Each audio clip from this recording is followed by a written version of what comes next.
Welcome back to codingcat.dev, where we give you cats the freshest dose of dev snacks. Brought to you by Cloudinary, build faster with AI-powered image and video APIs. Welcome back, Purrfect Peeps, to codingcat.dev podcast. Today we have Taylor on the show. What's going on, Taylor?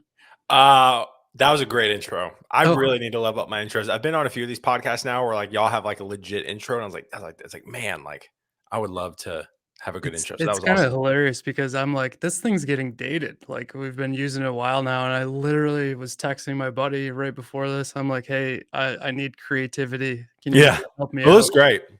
That's awesome. Great. That's good to hear. But it will be changing hopefully in the new year. It's just kind of one of those things that you see it long enough, you're like, yeah, we got. Yeah, no, I get it. I get it for sure. So what's going on with you? How are you? I'm good. I'm grateful to be here. Again, thank you for inviting me. It's been a busy last few months. I've talked about it a lot. Went through a job change for the first time. I mean, I would argue my entire career, right? I mean, I guess you could say like, is finding your first job a job change? Not really. Like, I think going from like one job to another is the job change. And so this was my first one ever. I was very grateful to be with one company for 12 years, and then decided to move on. And then now I'm with a new company called Gun.io. We're a talent marketplace, and really my role within the organization is, I mean, people ask me like, "What do you do?" And I'm like, how much time we got, right? So, I mean, my title is talent advocate. In a nutshell, my responsibility is to create meaningful content, to draw awareness to engineers and hiring managers back to our platform. But internally, I work with our developer relations teams to help build community. I work with our product team to help build the platform, the hiring platform that we're developing.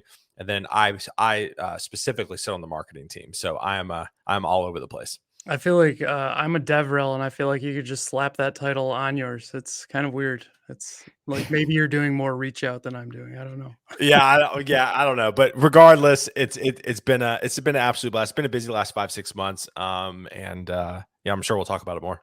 Yeah, for sure. So let's like rewind the clock a little bit.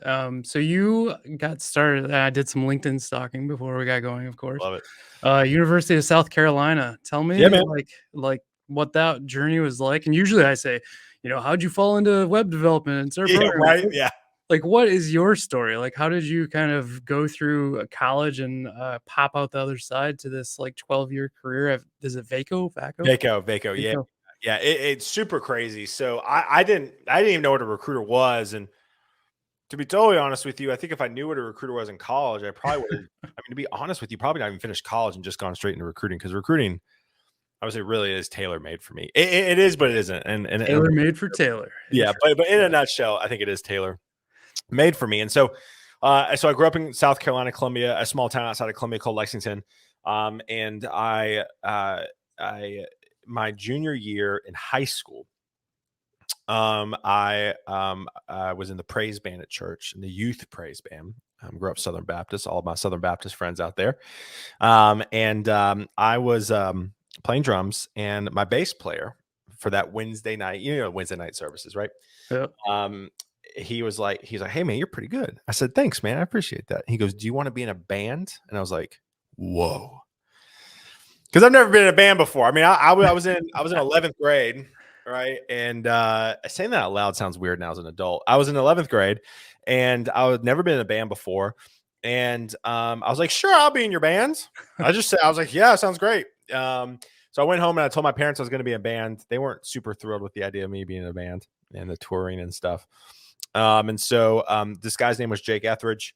He and I, me, him, and two other guys played in a band, I would argue, for about 10 years. Oh, wow. And it was the only band I ever played in. And so I basically played all through for the rest of high school, played all through college. Our senior year in college,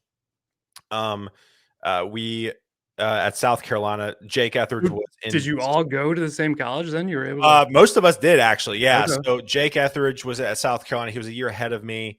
And then our guy, Danny Morris, at the time, he didn't go to South Carolina. He went to a local community college. And then our bass player, Ben, He ended up going to South Carolina at the time he was in high school. So that was kind of our core nucleus, but we kind of switched, musicians every now and then. So we went South Carolina in our junior year. We did a pretty decent tour, right? When I say tour, I'm going to preface this by saying it's 4 dudes in a Nissan Xterra with like a bar trailer from one of like Jake's dad's buddies that was in the lawn industry, right? Oh my gosh, yes. Definitely like not glitzy whatsoever. No, I'm getting the image. It's Oh good. yeah, no showers, just living out of motels or campsites, right? Super, and people who know me now would giggle because I'm so bougie. I love nice hotels. And so we went to Nashville. Like, so it was kind of like the Southeast thing, Johnson City, Chattanooga, all the way up to Nashville. And we played at Tootsie's. Yeah. Tootsie's, the renowned Tootsie's. And this was before before Broadway became like super modernized is what I call it now. Like before, Kid Rock's bar and Jason Aldean's bar and all these bars down there. So it was Tootsie's was kind of still the OG. And we rolled in and we had a lunch spot. Mind you, again, this is my this is my junior in college, going on my senior year. And so we played Tootsie's and we played the back room. The back room was about 50 people capacity during the lunch hour. It was one of those where like we started and people were like, oh, there's these kids from out of town, whatever. And we didn't play country. So it was even weird. I was like, why are these kids not playing country covers? Like, what are they doing? Because we were kind of like emo folk pop. And then by the end of it was one of those, we had like 75 people in the room. And our last closing song was Johnny Cash's song. Why am I drawing a blank on it? It's the one he played in prison. Folsom Prison Blues. Yeah. So, but like we twanged it up and we did a really good cover of it. So did you do all covers or did you have No, we did no covers. Like we only had 2 covers in our repertoire. We had Fix You by Coldplay, and then this Folsom Prison Blues. And so we played that and people went nuts, right? And it was really, really cool because again, we started like 3 people up there and there was like 75 or so people. And it was like, awesome. Of course we thought we made it. It was a Friday. Well, so there's an older gentleman that kind of like was there at the time. And you know how Nashville is, right? You just never know who you're playing in front of. And he was like, hey, I really like you boys. And I was like, all right, cool. So he was like, what about playing Rippy's Barbecue, which is right across the street, Friday night? We thought we had made it. Like you could have, like if you could have asked us, like people, we thought we were playing Bridgestone Arena, right? And awesome. So we played a few songs at Rippy's on a Friday night, and of course we were over the moon. It was like we're playing Nashville on a Friday night. We've made it. So then Sunday we played the Bluebird Cafe. So Bluebird Cafe, very obviously well known. A lot of artists get found there. Taylor Swift, I believe, got found there. Garth Brooks. Yep. And so. Basically, so Sunday is the only time the Bluebird, I don't know if it's changed now, but Sunday was the only time they allowed full bands. And it was more of an acoustic set, right? So like as a drummer, like I had to be kind of creative. So we played Tootsie's. Well, Jake Etheridge's dad knew a old singer-songwriter, like 90s singer-songwriter, like when country was really good. Yep. He wrote Concrete Angel by Martina McBride. I don't know if you know that song. Yep, he wrote that song, and he also wrote like a really famous Travis Tritt song back in the 90s or something like that. But something about guns or something. And so basically he was there and he was like, it was kind of like a very Nashville movie. We got done playing. He comes up to he basically was like, I want to take you under my wings and like try to get y'all to make it in Nashville. You're like, where do I sign? Right? Yeah. And we're like, great. What do we do? He goes, all I want you to do is to travel up here once a month to write with me. Well, I didn't write. And this is kind of my thesis into why I'm so passionate about what I do is because I came up to Nashville once a month for my entire senior career. And my ass stayed in my hotel room the entire time. I did not network at all. I didn't know how to network. I didn't know where I should really go to network. I mean, in hindsight, as a drummer, I honestly should have probably hung out with my lead singer, Jake, at his rights. Like, cause again, like when you write a song together, it's kind of like podcasting. It's like nerd podcasting. You get into a room and you write with 2 or 3 people and you're there all day. Of course, you're going to become friends with those people. So that's what I should have done, even though if I didn't write, just to be in the room and listen. True. But anyways, I just kind of sat on my butt, didn't network at all. And then we moved to Nashville. And I, again, didn't know how to network. I was serving tables 6 nights a week, losing money. And my dad grew up in the restaurant industry. So sorry, at this point Yeah. you've graduated? Yeah. Sorry. No, Yeah. that's okay. So whole senior year. Okay. And then like a month before he left, I went home. I was like, Mom, I'm moving to Nashville. And she goes, we should talk, because I just sprung it on them. And of course they were fine with it. It was just my mom being my mom, just making sure I was ready to go. And so Jake and I moved together so we graduated in May. So June of 2011, we moved to Nashville, and I played like with one cover band for a hot sec, or I played for two cover bands. Both kind of knew Jake, like the people. So like that was my in. Gotcha. That didn't really do anything. I was never good at playing covers. I never played it by the book. I was very rebellious, and Nashville did not like that. And so basically, I was serving tables 6 nights a week, and I was losing money because I didn't realize this. And again, this kind of goes to, hey, if you're going to move to a new city for a job, like do your research, like know the lay of the land. I grew up serving tables at Outback Steakhouse in my hometown. My dad ran the Outback Steakhouse in my hometown for 25 years. Well, if you know anything about small towns, relatively small towns, chain restaurants are where it's at, right? Well, when you go to big towns, no one eats at chain restaurants, and everybody eats at these mom and pop places. And so I was like, I'm going to kill it, because I made decent money working for my dad 3 to 4 days a week serving tables. Sure. So I was like, I'm going to kill it. I'm going to work 3 days a week in Nashville, and I'm going to play the rest of the 4 days a week. Wrong. Nobody ate at this restaurant. I was I was losing money every day. I was serving 6 nights a week, not playing any music. And like, I didn't know how to get out of the nighttime jobs, because now like I need rent. And now I need to figure out Well, stuff. and my idiot self was like, I'm going to go take a valet job. And I'm like, looking back, I was a moron. But the thing is, again, this is why I'm so passionate about everything I do, is I didn't know how to find a 9-to-5 job. True. I didn't know. I mean, I knew they were out there. I just didn't know where to look. I didn't know about LinkedIn. I didn't know about networking. I didn't know about recruiters. And so that's why I do what I do. And I'm sure we'll get into it, is that I wanted to create something that 2011 Taylor needed. Yeah. And so essentially, there's this girl, there's like a group of us that moved up to Nashville collectively from my hometown. It was kind of crazy. And there's this one girl that moved up, and she was nannying for my first boss at Vaco. And I was like, hey, who do you know? Right. Very indicative of what I do now. Who do you know? She goes, well, I nanny for somebody. And I'm like, well, if they can afford a nanny, I'd love to obviously do that. And then of course we hired a nanny this past year, which is really funny. I was very sentimental with that for a second. And so essentially, I interviewed, I got the job, and I guess you could say the rest is history for 12 years. So that's at Vaco. That's at Vaco. Yep, okay. I was at Vaco for 12 years. So that's perfect. Now we can take our ad break and really dive into. There you go. Love it. There you go. You set that up so well. All right, we'll be right back. Cloudinary allows you to remove any unwanted backgrounds, so you can reuse assets efficiently. You can also erase objects and people from images for placement in new experiences. For more engaging content, easily turn static images into dynamic animations, and rely on smart cropping to always deliver assets with a focus on the most relevant objects to your brand. Cloudinary Programmable Media. Build faster with AI-powered image and video APIs. So at this point, Taylor's talked to me about kind of going to college, joining this band, traveling up to Nashville, and we're right at the point where he realized I need to make some actual money, and we're getting started into Vaco. Yep. And you started there as a recruiting associate? Yeah, I mean, you could say that. Yeah. So I was in a division called National Accounts at the time, and that division started as basically like, what do they call it? Like a lost profit center. Basically, like we didn't make any money, but we allowed other offices to not lose money on big accounts, right? So it was high volume, high metrics, high calls.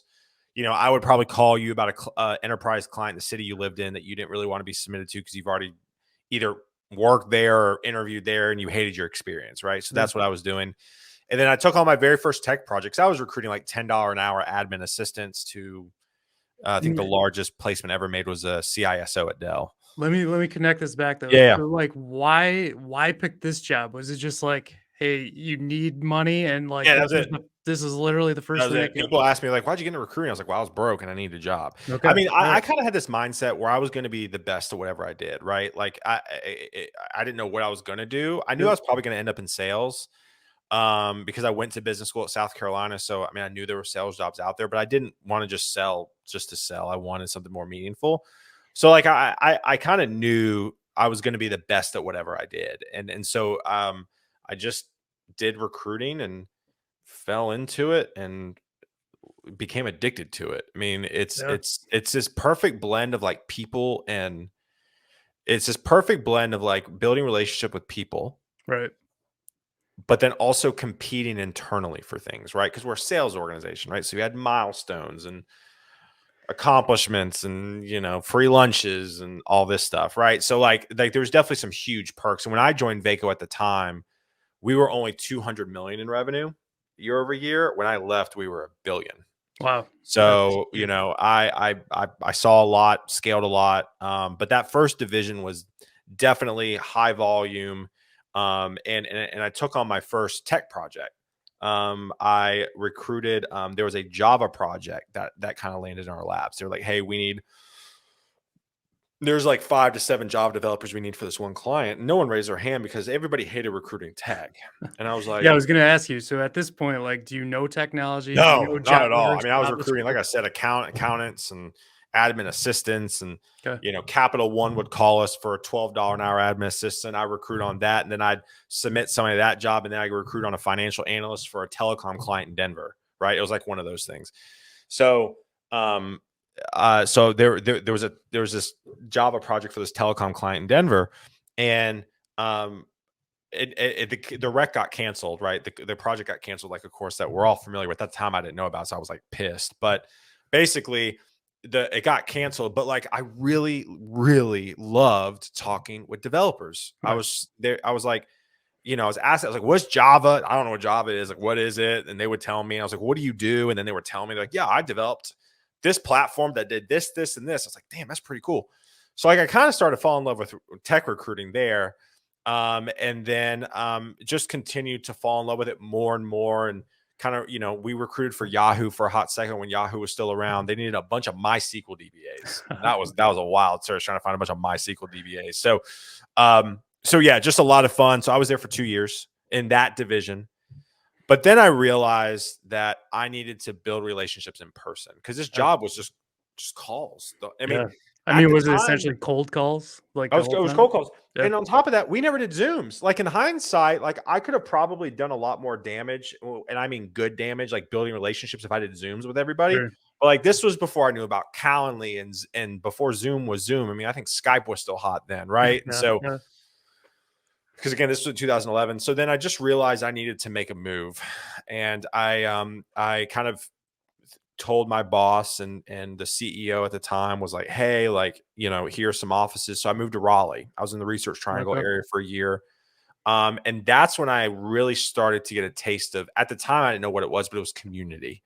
And so I got really invested in the .NET meetup group okay, in Raleigh. cool. Great group. Shout out Rob Zelt, David Green, Jim Duffy. All those guys really took me under their wings. And it was a relatively aggressive meetup group. Like, in hindsight, they met every week. It was crazy. They Oh met wow, that every is intense. 1 week a month. It was a big meetup. So it was wild. They basically, yeah, it was crazy. I went to every one. I was single. I didn't know what else to do. I went to every single meetup every single week, just with this one meetup. So I got in depth with these guys and gals pretty quickly. How did that feel like from a recruiter? Like us developers, we don't like marketing, we don't like Yeah. recruiters. Like, what was that like for you, kind of walking into that atmosphere? So my mentor at the time, his name was Scott Gordon. He told me probably the best piece of advice I've ever gotten, and it was, go to these things and shut the hell up.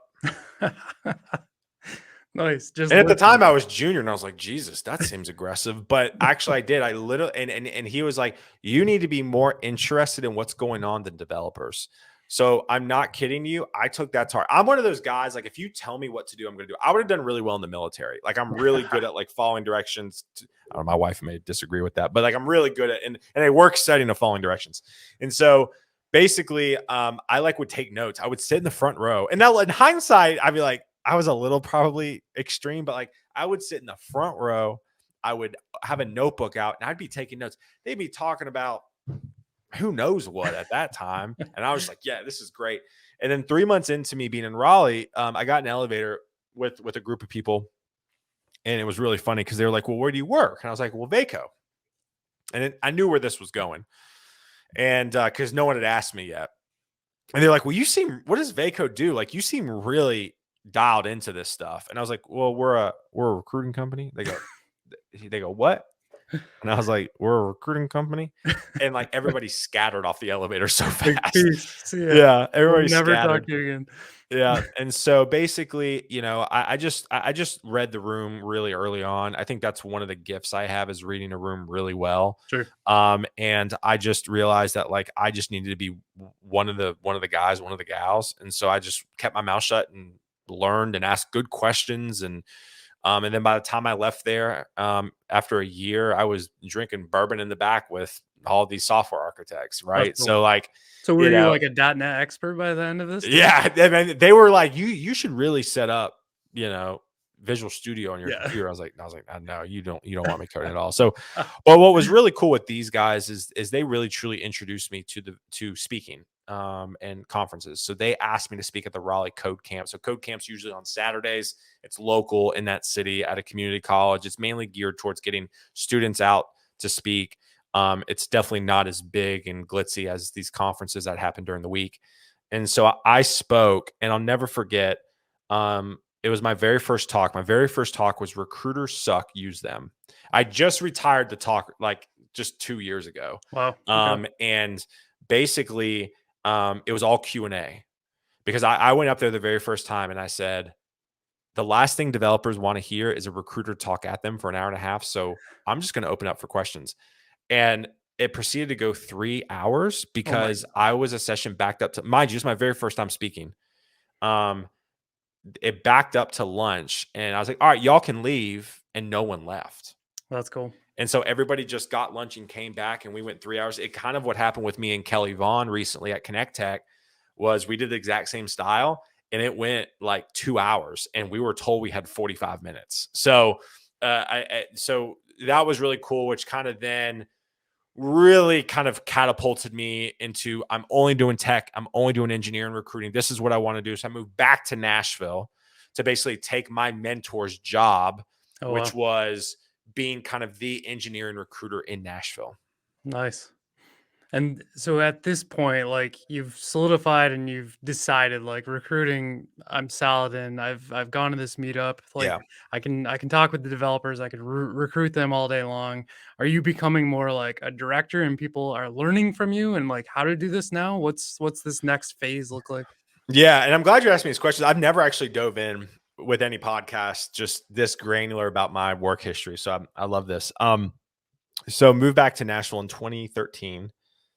Met my now wife 2 months after I moved back, which is wild. And so I moved back as an individual contributor. It was Okay. like, hey, you're going to come back, you're going to recruit. But I was kind of at the time, when I say the golden child, I mean, I kind of was. And if people at Vaco listen to this and they roll their eyes, I don't care. But at the time where I was at Vaco, we were very young. I was this 21-year-old that like was kind of annoying. I was very annoying when I first started.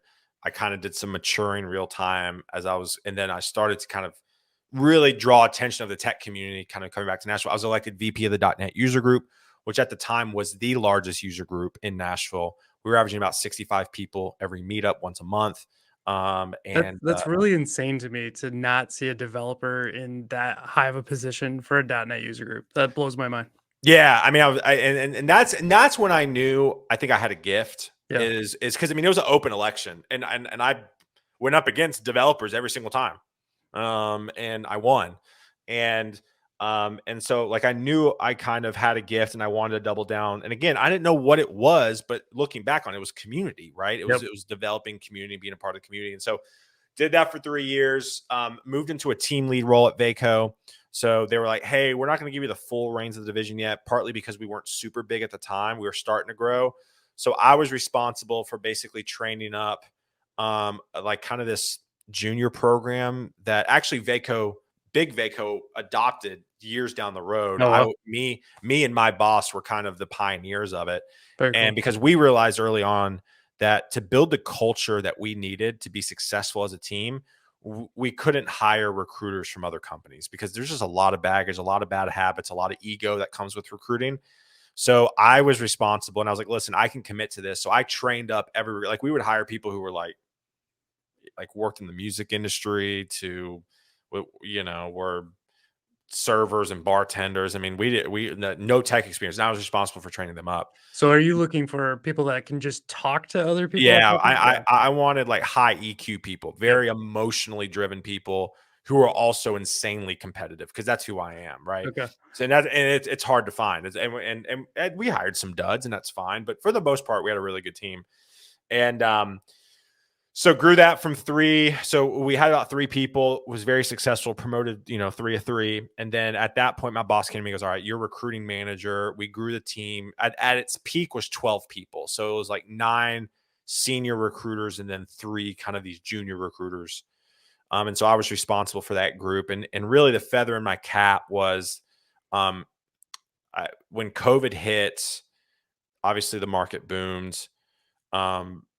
Before any of this happened, it was always just 2 tech recruiters on my team. So it was always me and this girl I recruited with. She's a recruiter at Datadog now. Okay. But it was just she and I would always go to our awards trip. No other people could qualify. Well, the last year I was managing the team, at that point, 5 of the 7 recruiters qualified, which was kind of the, probably one of the proudest moments of my career. Yeah, Managing that's the really team. incredible. Yeah. And so, By the way, Datadog at AWS had the most ridiculous booth I've ever seen. did they really? Oh my gosh. I wonder if They she was there. had like 6-foot tall monitors with all of their like metrics on them. And I'm talking like there's 10 or 12 of these things. I'll share a photo with you. Yeah, later. you should. That's It's crazy. unbelievable. That's crazy. So we I'm trying to try to summarize this. I feel like I'm like just rambling, but basically grew the team. And then so then COVID hit. And I was speaking at a lot of tech conferences. I was starting to really get in a rhythm now at these tech conferences because there was like no recruiter sponsoring, let alone speaking. So I was like, this is easy. It's like taking chocolate from a baby. And then COVID hit, and I was like, well, shit, now what? Right. Stop flying on the plane, pump the brakes. Yeah. How do we do this? So now, at this point in my career, it was 2020. So it was 9 years into my career. I was very disenfranchised with how you typically recruit. The cold calls, the cold emails, the cold DMs on LinkedIn. You get them, everyone gets them. I was tired of it. I was good at it, right? I was really good at one of the things that I did really, really well is I was very good at the blocking and tackling. Like I said, if you told me to do X, Y, and Z, I will do X, Y, and Z until you tell me to stop, which could be 9 years, right? My colleague, Alethea, who I've recruited with, who I told you is at Datadog now, she was terrible. She would admit it now. I'm not saying anything she wouldn't admit. She was terrible at that stuff, right? Like I'd be meeting 12 to 15 people a week, which is the number that we were supposed to meet. She would meet like 3. But you know what she would do is that she would take out people to dinners, like group dinners and group happy hours. And I was like, man, I got to get to that level. So then I finally made the conscious decision why I'm putting because at that point I was like, I got to make a decision. I was like, I got to draw a line in the sand and be like, you know what, this is what I want to do. And so I started content. This was 2020. So I spent 9 years of traditional recruiting, blocking and tackling. And finally I was like, you know what, I am so tired of doing this. I want to do something else. So I went full-time on content creation. And so, well, I wasn't full-time. I kind of eased my toe, eased my body, put my toe in it first. And it kind of, it's completely transformed my career for the last 3 years. Yeah, and it's been incredible to watch. Like, I think I saw some of your early stuff and like most things like, okay, I didn't see anything for a while. And now all of a sudden, like you're everywhere I turn and it's crazy to me. Which probably brings me like, it'll take you back a little bit, but the one thing that I saw that grabbed me and it hit my heart, like my heartstrings. You have this video out about your dad and kind of like looking for a job essentially, which is like your whole career. This is what you're setting people up to do. Like, can you talk me through what that was like and the feeling of like, maybe that's how you treat everyone you run into that's looking for a job? What what's that mindset? Yeah, no, that was a really defining mindset for me, and it really showed me that I need to create content more because so my dad left Outback Steakhouse after 25 years. And I'm pretty sure it was like 2019. And so he was owner, manager, what? Yeah, partner. I mean, he was very Okay. high up. So I mean, 25 years, killed it. I always tell people when they interview me about my dad, I respect the living hell out of how hard he worked for my family. And but then I'd also never want to be in the restaurant industry. But basically, my dad came to me and he was like, "Hey, Taylor," he was like, um, I need to find a job." I was like, "You do?" And he was like, "How do I find a job?" He goes, "Taylor, get this." He goes, "Last time I looked for a job, the internet didn't exist." Right. And I'm like, "Jesus Christ, you're old." And so I was like, "Well, give me a day," because I was like, my dad, love him to death, but he's like one of those dads. He's like an angry texter, techie literate, like answers the FaceTime like this, right? Oh, And it's yeah. just a disaster. And so I That was has like, to I be got it. so hard, though, after 25 years going, "Now what?" I Like, know, isn't that oh crazy? my gosh, I Like, can't even imagine it. I mean, I was 12 and I was panicking, let alone 25. Right. And like the restaurant industry too is hard. Yeah. Like it's not like the recruiting world. Like, I mean, I was very blessed to get a fair amount of offers. Like with the day I left Vaco, I could have gone and been a recruiter anywhere the next day. I didn't want to do that, but like, same with the tech industry. If you're a developer and you're not a jerk, you can pretty much find a job relatively quickly, right? Yep. Restaurant industry, I mean, Columbia, South Carolina is not a big town. So I told my dad, I said, "All right, listen, this is what you need to do." I said, "You need to have one conversation a day with a total stranger in your network." I've kind of changed this a little bit. You should do one stranger a day and then somebody a day. So 2 conversations a day. I would modify that now if my dad came to ask me, "Dad, if you're watching this, there you go." But for me, I like told him that. I helped him write his resume. And like after he paid a resume writer to write it, I was pissed at him. I was like, "Dad, are you serious? How much did you pay this person?" He goes, $250. You could have given me a $249 and I would have done it way better. So I rewrote his resume. And then 3 months into his job search, he got an offer because he stayed consistent of messaging people, lunches and coffees, and he got a job. And so after that, my brother was on the job search that same year, and so was my mom, and I helped all of them navigate the search in their own ways. And after that, I was like, man, like I need to share this information with the Yeah. world. So let's break this down a little bit. I think so. I went through a job loss and like had to find a job. And prior to 2020, I was probably on the path where like I would get taken out by a recruiter. We'd do a lunch. We'd all do our pleasant highs, buys. Here's my deal. Here's your deal. Whatever all that stuff was. And that's what I was used to. And then so 2023 rolls around. What do we have? Like 750,000 job loss? Or not million, three, whatever. You know what I'm saying? A lot of people lost their jobs this past year. And when you go out searching now, it's all these like just random jobs that people like need access to. Is it the same, or like I did not experience it the same way as I did in the past? And so you're kind of saying reach out to your network, reach out to a stranger. What is that like from like the recruiting standpoint and getting into that cycle? Yeah, I'm gonna see if I answer this. I can answer this question That was like appropriate. 12 questions. I'm sorry. Yeah, no, you're good. So, I mean, it's a muscle, right? And so I have a Discord. I help run it. It's the Gun IO's public Discord. I can send it to you for the show notes. But For sure. basically, somebody was asking this, like, what does it mean intentional conversation? Like, what does that all look like? So here's how, and this is what I did with my day.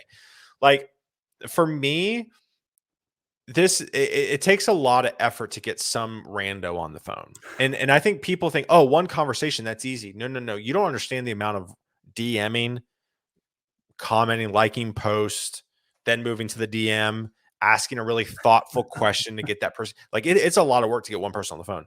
And so, but like that's what a recruiter did. A recruiter, we would meet 3 people a day. And so I was like, well, no one, like we had it a little bit better because that was our full-time job. So how do I really dumb it down? And I go that one person a day.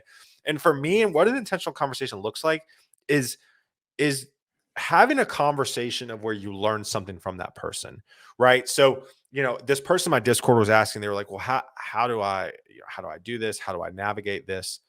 And for me, it's, it's having a conversation and learning about a company you want to work for, or you admire this person in the market. They're really good at AWS serverless, and you want to have a conversation with them about a serverless question. That's an intentional conversation. But I Okay. think you have to know, and you have to know what you want to talk about for getting these conversations. Like, a lot of people are like, oh, I'll just message people. Like, what are you going to message them? Hi? And there's a lot of DMs that are just, hey, don't do that. Right. I talk about the 3 ways to write a really good DM: admiration, flattery. Right. So, like, I would message you and be like, hey, dude, love your podcast. Big cat guy myself. Right. Would love to chat with you actually about how long you've been doing this podcast and what are your biggest struggles with having a podcast. I'm sure you'd probably take that call if I said, hey, I got one question. You mind just hopping on a quick Zoom? I'm sure you'd be open to taking that. Yeah, So, I just got that DM from somebody else yesterday. did you So really? That's yeah, great. I'm meeting with him Friday. There you go. So that's what I think people miss. I think people think that they can just message, hey, and it happens. No, you have to like if you want to go work at Airbnb because you're passionate about traveling, like that needs to be in the DM. Hey, so and so would love to work in Airbnb. I'm not trying to get in with Airbnb. All I'm trying to do is learn more about Airbnb and how do you like working there? Yep. Send. And so it's those type of conversations that need to happen and accumulate over time to be able to really move the needle in finding a job, especially in this market right now. And the goal behind those conversations, like if you have, I want to work at Google, right? At the very top, like what are the 12 things that are going to get you to that final, like, now I can apply? You know what I mean? What is that? We could do a whole podcast on how to prep for like a Google or We FANG probably interview, should. right? But I mean, for me, like, so for example, I want to give a shout out to Anthony Mays, right? Anthony Mays is an incredible individual. He worked at Google. He left Google because he wanted to make a larger impact than just pushing code all day. Yep. And so now he does a lot of career counseling. He has his own thing. It's morganlatimer.com, I believe. And he talks about this, but he was like, I think people don't have a lot of knowledge when it comes to learning how to prep for this stuff. So he provides it from like a FANG perspective. Sure. But then people don't have a schedule in place, right? A lot of what I talk about, and I'm kind of a freak about your daily schedule. And my wife gives me a hard time because I'm so regimented. Again, I think I would have done well in the military, but I'm so regimented. And I think what Anthony's talked about, and we've talked about on my podcast, Guidance Counselor 2.0, is a lot of people just don't even have like a process in place to prep themselves, right? People kind of just go about this life of, well, I'm going to prep whenever I have a moment, and then they keep putting it off, or I'm going to network later after I watch my Netflix. Like, and I think right now in this market, especially, like you have to be so intentional with everything you do, hour by hour. When I was on the job search, I had a really good framework of what worked. And I think to get to a company like Google, it's a lot. It's networking. It's obviously knowing the code from a technical perspective. It's knowing the people to get you in the door. It's probably failing a few times. I think Anthony even said he failed 2 or 3 times before he got into Google. Nice. So it's a pretty extensive road, but also too, like, I know everybody wants to do FANG because of the stock options and how lucrative it is, but man, there's some really cool companies doing some really cool shit that aren't FANG that you could learn a whole hell of a lot from as well. Yeah, I will say, like, I worked in enterprise for 12 years, and getting out into the VC world, it's changed my life completely. So, Yep. 100%, like, Yep. agree with you. There's so many fun and like interesting jobs you can get into for sure. Um, I'm losing where my head was. So, as far as the Taylor side of things, we kind of talked about like you going to college and then kind of the band thing and like all these steps, but then like in 2020 content, right? I want to circle back to that because I think it's such an important part of your journey that Yeah. you got to. What does that look like daily for you? And like what do you have as being a high achiever, which I can kind of tell. What do you set up? What's your day like? Yeah. So yeah, I'll run you through my day right now. And I'm very blessed, It just was the nature of agency recruiting. I was doing 6 jobs at once. This is the first time I'm not managing a team in like 6 years. So it's kind of Wow. wild. My day is, I mean, in a nutshell, AM is all content creation, PM is all meetings and podcasts like this, right? Like in a nutshell, that's what it looks like. If you want to go super granular, get up at 5:30 in the morning. By 6 a.m., I'm showered and I'm doing some like meditation, quiet time stuff from 6 to about 6:15. From 6:15 to about 6:45, I'm doing my vlog that I do every day. I do a daily vlog. And then from 6:45 till 9:15. So what, 2.5 hours or so? It's breakfast, scheduling content across all platforms, LinkedIn, Twitter. It's uploading my vlogs to all the platforms. It's eating breakfast, and then I have a morning show, Guidance Counselor 2.0 at 9:30. I hop on with every guest at 9:15 to prep. I don't do any standard questions kind of like this, just totally off the cuff, which I prefer. And then so that goes till 10. And then basically from 10 till 12, I follow up with every single person who DMs me, comments on my show. I message every single person, all of my Discord channels I comment on. So basically from 10 till 12, I'm like in it, like just commenting, engaging with people consistently. 12 to 2, I break. So, because at that point I'd been going for 6 hours, Oh, right? So, like, my brain is pretty fried at that point. And this is something I've really just recently done. So, eat lunch, workout from 12 to 2. I just got back from the gym. I'm a little sweaty. And then basically from 2 to 5, it's internal one on ones, guest episodes like I am here, podcast. And then I try to end up at 5. So, yeah, I mean, I'm working. I mean, I guess you could say, 10-hour days. sure. Yeah. So And Gun.io is like the meeting block of that. Is that right? Or yeah, it's all yeah, just no, I kind mean of the part meeting of it? block. Yeah, so I kind of bounce around between, Gun.io. We built so we have a talent product. It's really cool. I'm very passionate about this. I actually was trying to build this at Vaco. Is basically what I realized. So we as human beings, whenever we go shopping, right? We're in Christmas time, the holiday season. When we record this, like, you don't go into a store and it's empty shelves and you're like, okay, can you show me what you have? I don't know what I want. Can you just show me? Right. You go into stores and there's inventory already on the shelves, right? And you're like, I want this, this, this.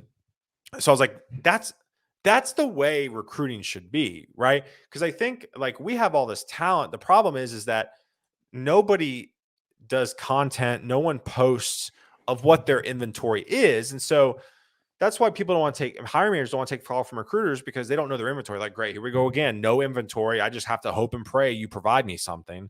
Yeah. So what I did is I created a Trello board, and we hired one person to manage this 100-person vetted Trello board. Oh my gosh. Every week, we made sure all those 100 people were actively on the market. Okay.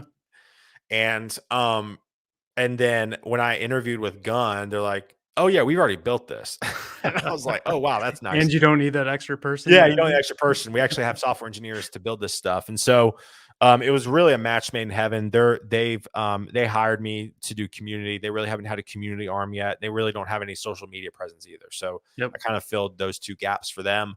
So yeah, I mean, really with us, it's really cool. The app, you can use this app to search our inventory. If you need to hire across the world, you can like search the parameters that you have to see our available engineers. We never exchange resumes. You can do everything in the app. You can schedule stuff. We actually have a technical developer relations team made up of, we have an engineering manager formerly from Capgemini. We have the CTO from lottery.com. We have a former Amazon engineering manager, and all these guys are on our DevRel team that helps actually vet out talent as well. So, I mean, I need to pause in there. You said you don't exchange resumes. yeah. People build a profile in the app like they're submitting to a job, and then that's it. You never have to Interesting. do anything else. We Gotcha. just present your profile now. So when we sit on the call with CTOs and engineering leaders, we're like, hey, we don't send you resumes. Here's their app. And basically, we put a very strict process in on how to write your app. So we basically force you to write a really good resume. So is that Can I what's the equivalent when I go on LinkedIn and, like, fill all the stuff out and, like, click the create a resume? Because for me, I'm like, I'm not writing another resume the rest Sure. of my life. Like, just Sure. go out there and do that. What's the Gun.io, like, advantage of doing that? The advantage is that like we get even more tactical on like, hey, give us your accomplishments, not just your task, or tell Sure. me how you move the needle and how would you classify yourself? Because how you classify yourself is how we search you within our system. And so for So me, I would you're say it helping takes them, like, polish, like, what they are and who they are. yeah, it takes about an hour to Okay. to really fill out your profile the right way. I mean, I tell my people like, listen, I know you're gonna roll your eyes. There's so many applications out there you got to fill out. Just fill out another one with us. But what's nice for us is that once you fill it out and you're accepted onto our platform, which is another thing, you have to be accepted onto our platform. If you're an engineer listening to this, as of December 6th, when we record this, our platform is actually closed for new applicants Wow. Okay. because we were having 700 people a week trying to get on. I mean, It's it a just crazy year, right? I mean, grinded to there's a been halt. I so know. much, like, downturn. It's I know. So unbelievable. we were like, we got to figure out a better way to be intentional and bring people on the platform better, have a better experience because people were just like not getting feedback. I mean, all this shit we try to preach we weren't doing. So we are like, we need to fix this. And so put it on halt. But companies obviously can still hire from us. We have a great inventory and we're going to figure out how to open it up in 2024. But yeah, I mean, I think it's a really cool product. I think it really is the next future of recruiting.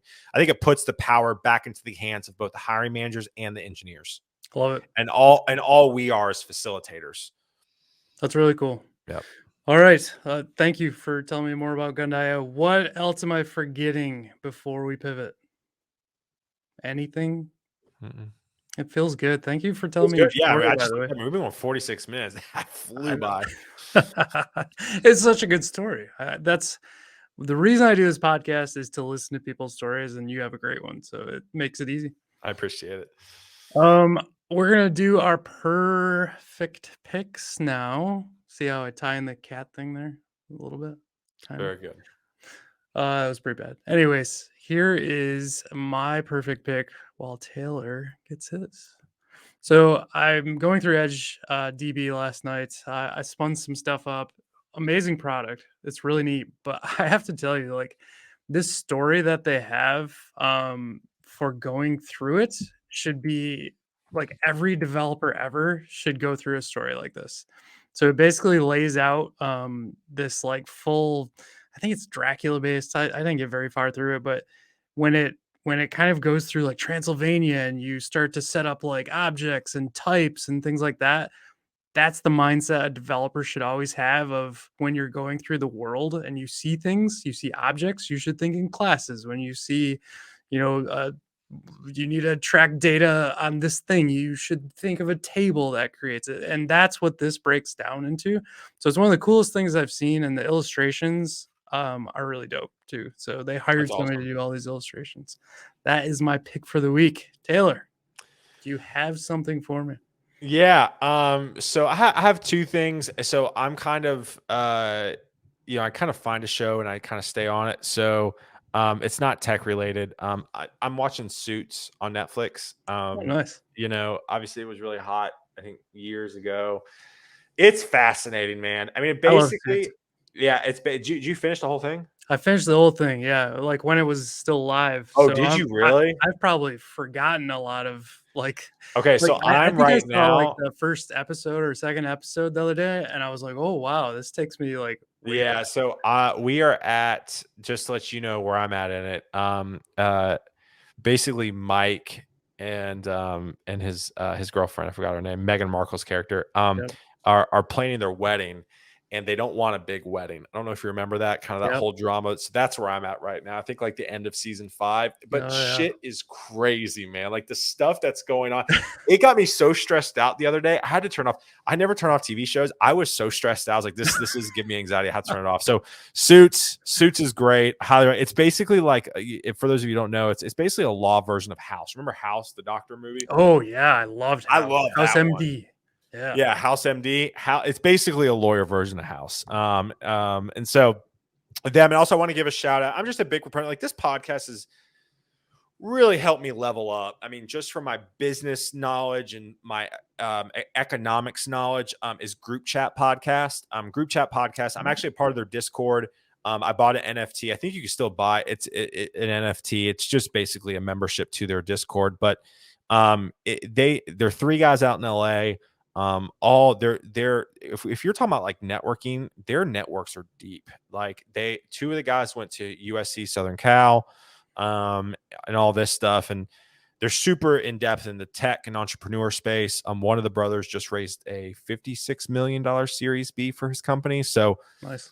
really, really cool. They do a lot of stuff. They talk about anywhere from Kim Kardashian and pop culture and Skims to sports to business and economics and politics. And what's really nice is that they're very outspoken about what they believe in, like from a political perspective, but they're also very open to talking about differencing of opinions, which I really appreciate.